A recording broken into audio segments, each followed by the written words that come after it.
이 영상을 통해서 제가 왜 그런 고민과 결정을 하게 됐는지, 그리고 어떤 검사를 했고 어떻게 결과가 나왔는지, 이제 그런 거에 대해서 좀 이야기를 해보려고 합니다. 네, 안녕하세요. 안평범입니다. 간만에 이렇게 영상을 또 찍게 됐는데요. 오늘 1월 19일입니다. 해고를 당한 이후로 벌써 3개월이 지났습니다. 요즘에 그 ADHD 관련해가지고 그런 관련 키워드들이 이제 많이 이렇게 뜨고 있잖아요. 그러다 보니까 저도 이제 그 정보를 좀 보게 됐는데, 그런 영상들을 보다 보니까 어렸을 때 제 모습은 어땠나 한번 생각하게 되고, 그런 것들로 인해서 나도 ADHD가 아닐까 그런 생각이 들어가지고 어제 그저께 이렇게 병원 2군데를 다녀왔습니다. 현재는 처방해준 약까지 지금 복용을 한 상태고요. 원래는 병원 3군데를 알아봤었는데 나머지 한 군데는 좀 예약이 많은 곳이다 보니까 다음 주 금요일날 26일날 방문할 예정이고요. 거기서 최종적으로 좀 검사랑 상담이랑 이런 걸 진행을 하고 제가 어떤 상황인지 정확하게 판단을 좀 해야 될 것 같습니다. 하지만 그래도 일단은 전문가를 통해서 2번이나 상담을 했기 때문에 오늘 이렇게 영상을 찍게 되었고요. 이 영상을 통해서 제가 왜 그런 고민과 결정을 하게 됐는지, 그리고 어떤 검사를 했고 어떻게 결과가 나왔는지, 이제 그런 거에 대해서 좀 이야기를 해보려고 합니다. 일단은 제가 ADHD가 아닐까라는 의심했던 증상들, 이런 거에 대해서 좀 이야기를 해보려고 하는데요. 그 전에 이제 여기 창에 띄워져 있지만은 이제 메모를 미리 좀 해놨었어요. 그래가지고 이제 진료받을 때 선생님이 뭐 때문에 오셨어요? 라고 여쭤보시면은 그거 관련해서 좀 대답을 하려고 미리 좀 적어놨었고, 이거를 이제 보여드리면서 그러면서 이야기를 진행을 했었습니다.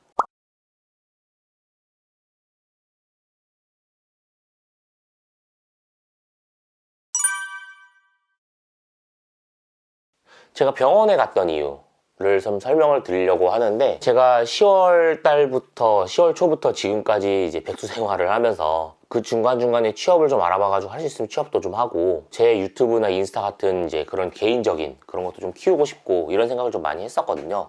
그래서 그쪽으로 좀 진행을 많이 하려고 했는데, 중간중간에 영상을 만들기 위해서 영상을 만들어서 편집을 하고자 프리미어 프로를 딱 키면은 진짜 키는 거 잠깐이에요. 키고 나서 파일 불러오는데 잠깐 로딩 걸리면은 핸드폰 봐가지고 30분 날려먹고, 편집하려고 하다가 집중이 안 된다고 해야 되나? 막 이렇게 손이 자꾸 안 가는 거예요. 손이 자꾸 안 가고, 여기 유튜브 틀어놓고 웹툰 틀어놓고, 여기 아이패드로 또 유튜브 틀어놓고, 그리고 여기 핸드폰 인스타 보고 있고, 막 이런 식으로 막 정신이 산만하게 이러고 있다 보니까, 원래 평상시에도 이제 이전에 회사를 다니고 학교 생활을 하고 그랬을 때도 남들은 다 척척척 해내는 것 같은데 나는 왜 이렇게 못하지? 라는 생각을 계속 했었거든요. 그래가지고 좀 자존감도 많이 낮아진 상태인데, 와이프가 출근하고 제가 집에 혼자 있고 이제 혼자 뭐라도 해보려고 하면 자꾸 일이 손에 안 잡히니까 그런 것들 때문에 자존감이 더 박살이 나고 있는 상황이었거든요. 이제 그러다가 어느 날 ADHD라는 키워드를 알게 되고, 그거에 대해서 좀 자가 진단을 좀 해보고, 어렸을 때 어땠나 좀 생각을 해보고 병원을 알아보고, 그러고 나선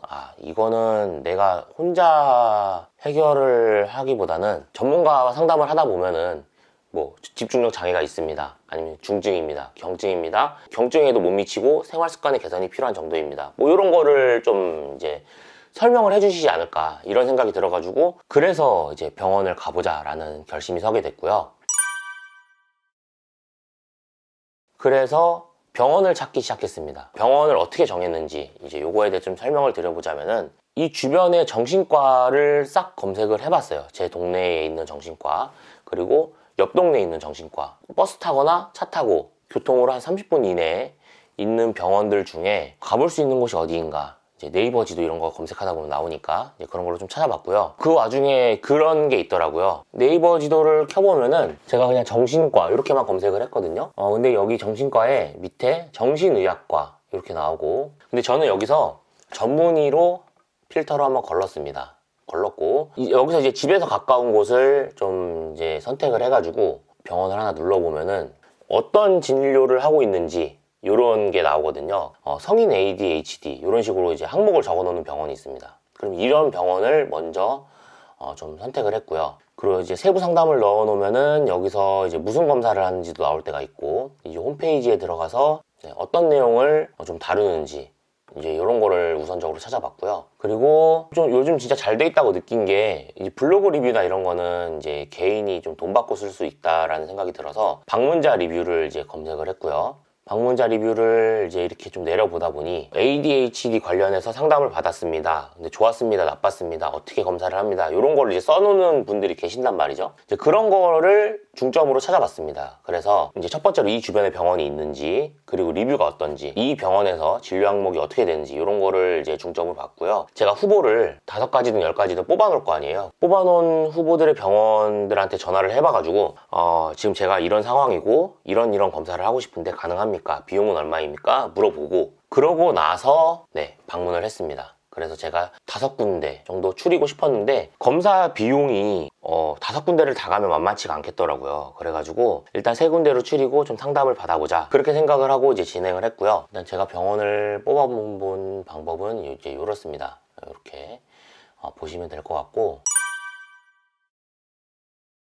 네, 제가 병원을 2군데를 갔다고 말씀을 드렸는데 2군데가 각각 다른 검사를 진행을 했습니다. 그래서 한 군데는 뇌파 검사를 진행을 했고 한 군데는 그 ATA 검사를 진행을 했어요. 의사 선생님이 이제 공통적으로 여쭤봤던 것 중에서 이제 요즘 들어서 불안했던 거나 아니면 불편했던 일들, 이런 건 없었습니까? 라고 했을 때 시간은 가는데 일은 구해야 되고 자꾸 일은 손에 안 잡히고 이러다 보니까 좀 스트레스 받게 되면은 그런 부분이 좀 있는 것 같습니다. 이제 그런 거 말씀드렸고요. 그렇게 좀 상담을 마치고 나서 일단은 첫 번째 병원에서는 이제 뇌파 검사를 진행하기 때문에 뇌파 검사를 한번 진행해 봅시다 해서 진행을 했고요. 관련된 결과지가 여기 있습니다. 여기 있고 뭐 지능이라든지 아니면 불안이라든지 우울이라든지 이런 거 관련해 가지고 간질 발작 요거까지 해가지고 전체적으로 볼 수 있는 그런 검사라고 하시더라고요. 그래서 간질 발작 이런 건 없었고, 그리고 눈을 감고 뇌파 검사했던 거에서 2가지 특성이 보였었는데 첫 번째는 집중력 관련해가지고 뇌파 검사를 했던 부분이었습니다. 근데 이 수치가 일정 수치 이상이 나와야 되는데 그거에 못 미치는, 한 40%밖에 못 미치는 그 정도의 뇌파가 측정이 됐다고 하더라고요. 그래서 이 부분에서는 동그라미 치면서 설명을 해주셨고, 이제 제가 집중력 안 좋게 나타난 부분이다, 그렇게 좀 메모를 해놨습니다. 그래서 이런 부분이 있었고, 그리고 또 한 가지, 지금 여기 나타난 부분들이 불안이나 우울 같은 이제 그런 부분들이 있는지 없는지 좀 확인을 해보는 뇌파 검사라고 하셨어요. 그랬을 때 불안이 좀 있는 것 같다, 이제 그렇게 측정을 하셨습니다. 일단은 집중력이 안 좋은 뇌파가 측정이 됐다, 이제 이렇게 말씀을 하셨고요.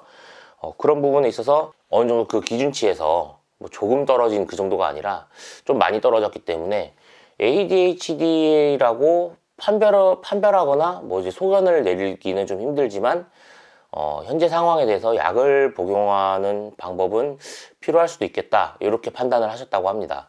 그래가지고 콘서타라는 약을 받았고요. 그리고 이제 2번째 병원에서 ATA 검사를 했다고 말씀을 드렸는데, 여기서 첫 장을 펼쳐보면은 피검자의 검사 결과 시각주의 집중력 결핍, 청각주의 집중력 결핍으로 판정되었습니다. 이렇게 나왔습니다. 그리고 정상, 의심, 결핍, 이렇게 3가지가 있는데 저는 결핍으로 판정을 받았습니다. 그리고 뒤에 좀 더 내용 이렇게 지나가면은 정밀주의 집중력 검사 결과 요약 해가지고 나온 부분이 있는데요.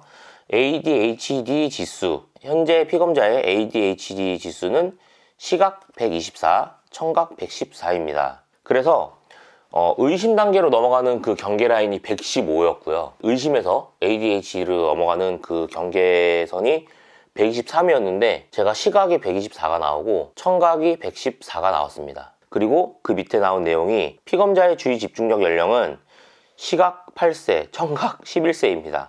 이렇게 결과지에서 볼 수가 있었습니다. 여기 병원에서 이제 선생님이 말씀하신 거는 비슷했어요.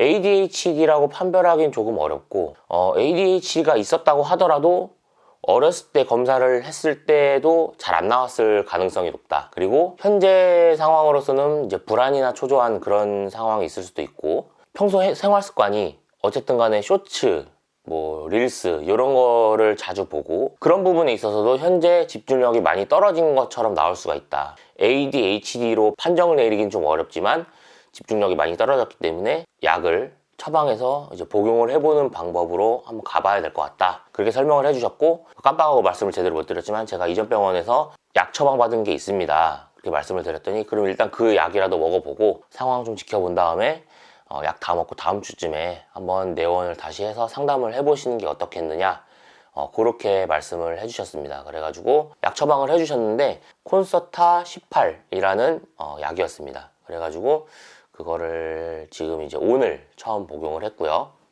지금 몇 분이 지났지? 15분? 사실 제가 이 정도 얘기하는데 어떤 날은 30분, 어떤 날은 막 진짜 1시간 넘게 걸릴 때도 있고요. 하다 도저히 안 돼가지고 메모장 켜가지고 무슨 말을 하고 싶은 건지 막 정리해가지고 그거를 이제 카메라, 지금 여기 보이는 카메라 밑에 뭐 아이패드 같은 걸 설치해가지고 이렇게 보면서 이야기한 적이 꽤나 있었는데요. 지금 약 때문인지 모르겠는데 제가 이야기하려고 하고자 하는 그런 것들을 조금 절은 것도 있지만 순서대로 이야기가 되게 잘 나왔습니다. 그래가지고 이거 약 효과가 있는 건가? 약간 지금 이런 상태고요. 지금 약을 한 번밖에 안 먹어봤기 때문에 더 복용하면서 과정을 지켜봐야 될 것 같고, 제가 세 번째로 알아봤던 병원을 다음 주에 간다고 말씀을 드렸죠. 그때도 상담을 좀 받아보면서 이게 진짜인지 아닌지 좀 판단하는 시간을 좀 가져야 될 것 같습니다. 그래서 그렇게 해봐야 될 것 같지만 약효는 좀 있는 것 같고 집중력도 떨어진 걸로 나왔다, 이렇게 요약해서 말씀을 드릴 수 있을 것 같고요. 네, 그래가지고 병원은 이제 이런 식으로 추려봤고요. 검사에 따라서 병원에 따라서 이제 비용은 다르지만 저 같은 경우는 이제 현재 거의 한 20만 원 가까이 나갔습니다. 한 병원당 이제 10만 원 정도의 검사 비용, 병원 비용, 진찰 비용이 나왔고요. 이제 한 병원에서는 또 약까지 탔기 때문에 그게 다 합쳐지면은 두 군데 20만 원 정도 나왔다고 볼 수 있겠네요. 그래서 지금 또 한 군데 가면은 또 비슷하게 비용이 나오겠죠. 좀 더 나올 수도 있고. 그래서 한 30만 원에서 35만 원 정도가 검사하고 진료하고 상담하는데 지출이 되지 않을까, 그렇게 보고 있고요. 아까 말씀드린 것처럼 뭐 한 5군데 정해가지고 비교하면서 같이 상담하면서 좀 말씀드려보고 이런 부분에 있어서 좀 정확하게 진료를 보고 싶다라는 생각이 들긴 했는데, 현실적으로도 지금 돈도 안 벌고 있는 백수 새끼가 뭐 이렇게 돈을 많이 들여서 검사를 하나라는 생각이 들어서 일단 3군데 이렇게 추려봤습니다. 말 진짜 잘 나오네 오늘. 사실상 핑계라면 핑계일 수 있는데 영상을 계속 업로드를 하고 싶었거든요. 근데 집중이 자꾸 안 돼서 병원까지 갔다 온 상황에 내가 이것 때문에 못했구나 라는 핑계를 좀 대보면서 앞으로도 좀 영상을 자주 올리고, 이전에 있던 찍어놓은 영상들도 어쨌든 과거 에피소드로 해서 원래 생각했던 주제랑은 좀 다르지만 어쨌든 이야기하고 싶은 부분들, 그런 거를 좀 한 편 한 편 에피소드처럼 이야기하면서 조금씩 풀어나갈 계획이니까요. 종종 보이면 놀러오시고 아는 체 해주시면 제가 또 그게 큰 힘이 돼서 열심히 영상 만들어 볼 수 있을 것 같습니다. 그래서 자기개발에서 자꾸 실패를 했던 유튜버 네, 안평범 인사 이렇게 드리고요. 다음 영상에서 또 만나뵐 수 있었으면 좋겠습니다. 감사합니다. 말 진짜 잘 나온다.